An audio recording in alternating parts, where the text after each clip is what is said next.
Olá, mulher linda, sábia e que edifica ao lar. Eu sou Eliane Cristine e estamos lendo o livro Eu Não Sou a Mulher Maravilha, mas Deus me fez maravilhosa, de Sheila Walsh. Esta leitura foi autorizada. Para a aquisição do livro, entre em contato com a editora Thomas Nelson. Áudio 37. Tênis de corrida. Pai, eu oro pela amiga que me ouve.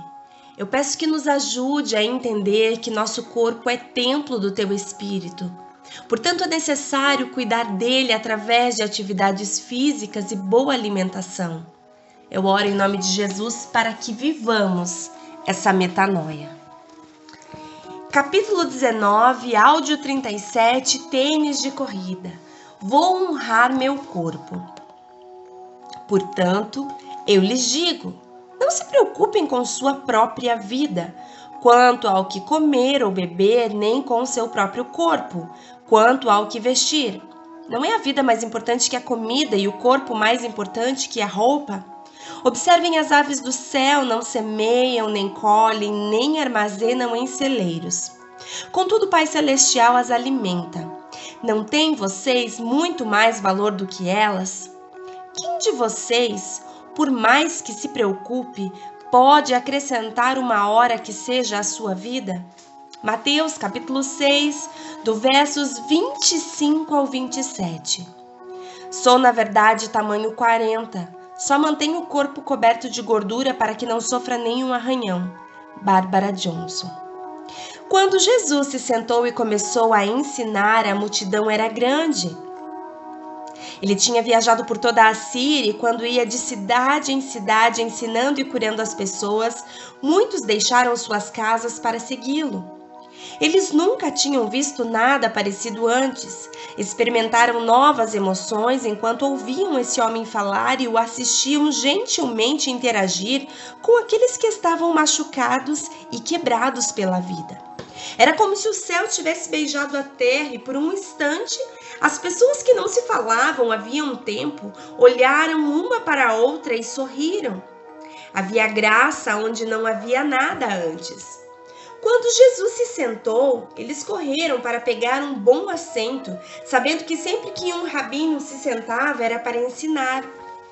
Era difícil compreender totalmente o que ele dizia, pois era como se falassem enigmas. Mas eles se aproximaram para ouvir. O que ele disse? Uma mulher perguntou a seu marido. Ele disse que devemos ficar felizes se soubermos que somos pobres em espírito. Por que? Ela indagou. Eu não sei, Marta. Fique quieta agora. Acabei de perder um pedaço. E Jesus ensinou e ensinou. Aqueles que são tristes agora devem ficar felizes, porque Deus os confortará. Aqueles que são humildes devem ficar felizes, porque a terra lhes pertencerá. Naquela noite, quando Marta e Simão estavam deitados na cama, ela disse: Eu não entendi muito bem o que ele disse hoje, Simão, mas adorei ouvir a sua voz. É o tipo de voz que você sabe que nunca vai dizer algo errado. Gostei da parte de não se preocupar. Agora que o casamento de Miriam está próximo, é tudo em que ela pensa esses dias. O que eu vou usar, mamãe? O que eu vou pôr no meu cabelo? Queria que ela estivesse aqui hoje. Simão, Simão, você está me ouvindo? Mas Simão já estava dormindo, bem distante em algum barco, pegando peixes enormes. Não se preocupe, fique feliz. Eu me pergunto se há algum ensinamento de Cristo mais difícil para uma mulher do que esse. Não se preocupem com sua própria vida, quanto ao que comer ou beber, nem com o seu próprio corpo, quanto ao que vestir. Nossa, como isso é uma luta para nós. Pense por um instante no tempo e no dinheiro que você já perdeu, consumidos em pensamentos sobre o que vai comer e o que vai vestir. Mais do que em qualquer área da minha vida, já perdi muito tempo me preocupando com a aparência. Deveria me dar uns tapas por ser tão tola. Mas em 2005 fiz uma grande mudança e não acho que algum dia voltarei a ser como antes. Antes de chegar lá, deixe-me contar-lhe uma pequena história pessoal. Talvez você se identifique com ela. A balança do açougueiro. Minha amiga Moira e eu olhávamos para as fotos das modelos em nossa nova revista. Uma amiga de escola a tinha trazido de uma viagem à América e ficamos fascinadas. Lá pelo final da revista havia uma tabela que dava o peso correto para cada altura. Eu não fazia ideia que existia uma coisa como essa. Qual a sua altura, Moira? Perguntei. Mais ou menos 1,57, mais um pouquinho de nada. Ela disse, certo, então você deveria pesar entre 45 e 54 quilos. Se não contarmos o pouquinho de nada, disse eu. Quanto é isso? Perguntou. Na Escócia, usávamos stones e libras para pesar. Há 14 libras em cada stone. Tirei a calculadora da minha mochila, é entre 7 stones e 2 libras e 8 stones e 8 libras, eu disse. É uma margem grande.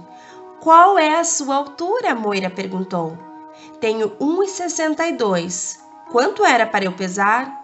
Ela estudou a tabela. Você deveria pesar entre 54 e 61 quilos. Dá entre 8 stones e 8 libras e 9 stones e 9 libras. Quanto você pesa? Perguntou ela. Não faço a menor ideia. E você? Nem eu, disse ela. Não temos uma balança em casa. Onde você acha que podemos achar uma? Já sei, disse. Vamos ao açougueiro. Ele tem que pesar vacas. Deve conseguir nos pesar. O açougueiro foi muito gentil e deixou que fôssemos ao fundo da loja para nos pesarmos.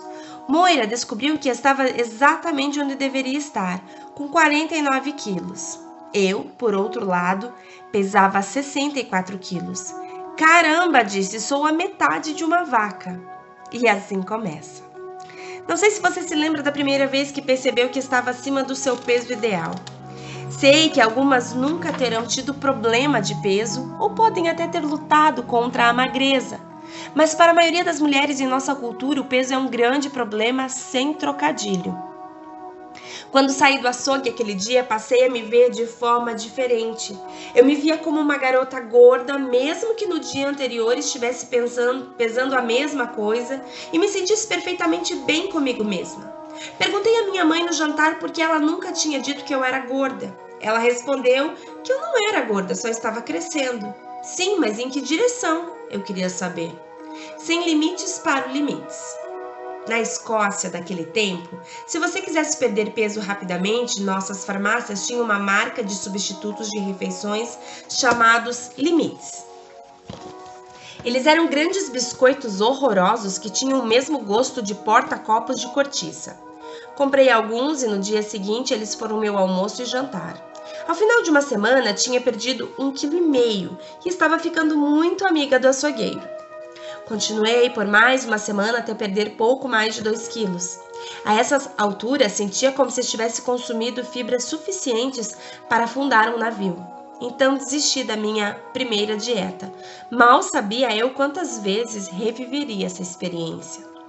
O que você pensar eu já fiz. Vigilantes do peso, Jenny Craig, LA, perda de peso em Los Angeles, Stinks, Slim Fast, a dieta da sopa de repolho e por aí vai. Vigilantes do Peso é um programa muito bom, mas fiquei entediada e desestimulada porque não consegui perder 9 quilos na primeira semana. Minhas expectativas eram um tanto quanto irrealistas naquela época. Jenny Craig funciona para muitos, mas como viajo tanto, é difícil aquecer a comida pré-preparada em um quarto de hotel. E acreditem, eu já tentei. Mesmo depois que saí, o conselheiro ficou me ligando, tentando me encorajar a voltar. Barry dizia, é a polícia de Jenny Craig, na linha, eles rastrearam você. LA funcionou muito bem para mim por um tempo, até que saí para comemorar o meu aniversário e nunca mais consegui voltar. Tenho uma mentalidade distorcida em relação às dietas. Penso, bem, já tentei isso e não funcionou, então preciso de um novo plano. O mistério e a sedução de um novo plano. Nunca passou pela minha cabeça que as dietas funcionavam.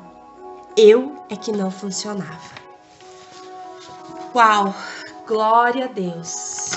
Muitas de nós precisamos meditar nesse assunto quanto à saúde e ao cuidado do corpo.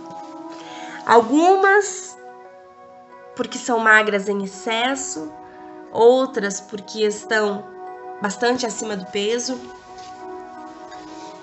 O fato é que nós não podemos ter o nosso corpo como... Nós não devemos cultuar o nosso corpo. O nosso corpo, ele é templo do Espírito Santo. Nós somos um templo, nós devemos cultuar ao Senhor. Isso precisa ficar bem claro. Eu vejo muitas mulheres que cultuam o corpo, tiram fotos nas redes sociais, mostram na academia, mostram caminhando. Não há nada de errado nisso. Mas eu vejo que algumas delas transformam isso em um culto, em uma adoração, onde a finalidade é ficar cada vez mais sarada, mais bonita. E quando o corpo começa a ser, então, um objeto de ídolo para o homem, o nosso egocentrismo toma o controle, a direção da nossa vida e passa a ser o centro. E aí, nesse momento, nós deixamos o Espírito Santo, o nosso Deus Todo-Poderoso, de lado. Então, é importante nós sabermos quem está no centro da nossa vida. Por outro lado, também há muitas mulheres que negligenciam o cuidado com o seu corpo. Seja através da alimentação, seja através das horas de sono, seja através da falta de exercícios físicos, e isso cabe para mim. Então é muito importante que a gente pense como a gente quer estar daqui 10 ou 20 ou 30 anos. Porque o que eu tenho feito com o meu corpo hoje, a tendência é se elevar nos próximos anos. Então é muito importante que a gente pense a respeito disso e convide o Espírito Santo para que seja o centro da nossa vida, mas que nos dê entendimento a esse respeito, cuidando daquilo que nos é atribuído. Nós somos templo, e se somos templo, devemos zelar por esse templo, devemos cuidar, devemos saber o que estamos ingerindo, quais são as substâncias que estão entrando no nosso organismo, quais são as vitaminas, quais são os hormônios que nós precisamos trabalhar mais, aflorar mais ou acalmar, enfim. Um médico poderá orientar isso da melhor forma. Mas nós precisamos ter um cuidado, fazer check-up anual. Puxa, Eliane, mas eu não tenho plano de saúde. Tudo bem, vá até a unidade de saúde e comece um acompanhamento. É possível. Mas vai demorar muito. Não tem problema. Tudo que é preventivo não te custa dano. Agora, quando você espera gerar o problema, aí sim, ficar numa unidade de saúde aguardando às vezes 7, 8 horas para o atendimento, aí vai fazer você sofrer. Da mesma forma, quem tem plano de saúde, se você só ir no pronto atendimento quando estiver passando mal, isso também vai te custar. Seja preventiva. Use a medicina a teu favor. De que forma? Se precavendo, se cuidando, fazendo as análises de sangue, fazendo os monitoramentos de acordo com cada especialidade. Então, assim, faça a sua parte, porque Deus tem cuidado de você. Mas naquilo que tange ao seu cuidado, é você quem precisa fazer. Por exemplo, você tem... Deus pode te dar uma orientação a respeito da tua dentição. Deus pode falar algo ao seu coração. Deus pode te prevenir de alguma coisa. Porém, se você não escovar os dentes todos os dias, Deus não vai vir e escovar por você. Então, há coisas que é você que precisa fazer. E há coisas que, de fato, o Senhor faz por nós.